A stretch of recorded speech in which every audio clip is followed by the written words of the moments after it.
The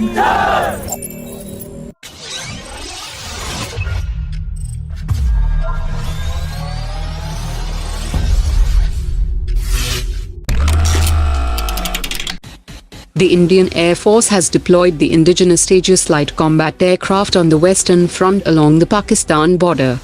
The first Tejas squadron based out of the Solar Airbase under the Southern Air Command has now been deployed in a full operational role on the western front, to counter any possible action by the adversary. While the first squadron is of the initial operational clearance version, the second squadron is of the final operational clearance version, and was operationalized on 27 May 2020.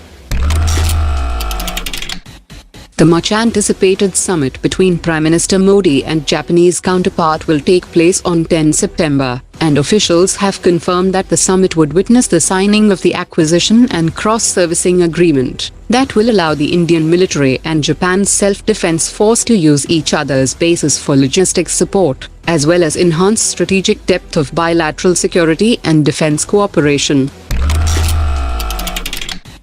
The Secretary of Department of Defense Production has said that the Defense Ministry is preparing country-wise profiles to promote Indian defense products, and the Indian government will fully stand side by side with the domestic industry in this endeavor, and the Indian defense attaches posted in foreign countries and other diplomatic channels will be utilized to promote and export the platforms to friendly countries. He also informed that the government is working on a second list of import-restricted defense items, which will be notified in the coming months. He also added that the three services are now making efforts to push the Make 2 category of defense production projects, under which no government funding is given to the Indian company for the prototype development, and if the prototype developed by the company meets the standards set by the Indian Armed Forces, an order will be placed for the platform.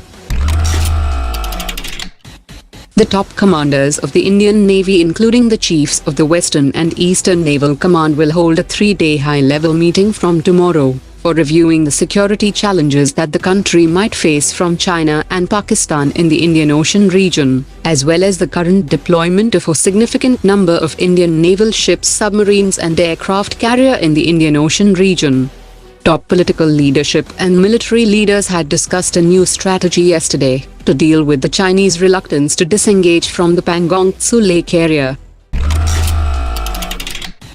After deploying 6 H-6 strategic aircraft equipped with KD-63 cruise systems at its Kashgar airport, the Chinese Air Force has now deployed 2 J20 stealth fighters at the Hotan Airbase, which lies around 200 kilometers from the eastern Ladakh area. It is still not clear whether there are more J-20 fighters, as the Chinese Air Force possesses around 40 J-20 fighters.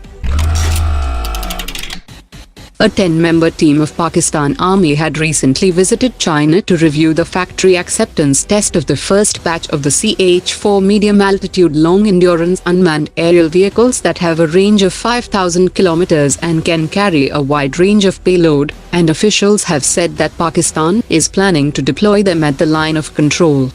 Reports also suggest that China has also offered command and control options, including direct line of sight and satellite communication systems.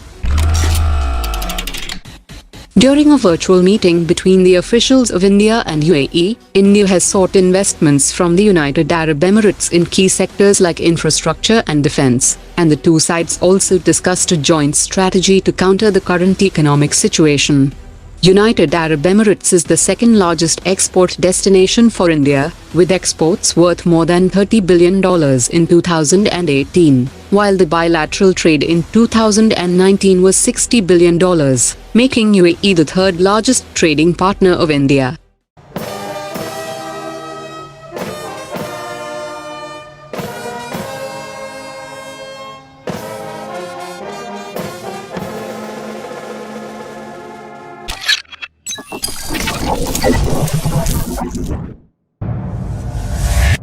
Omar dropped it.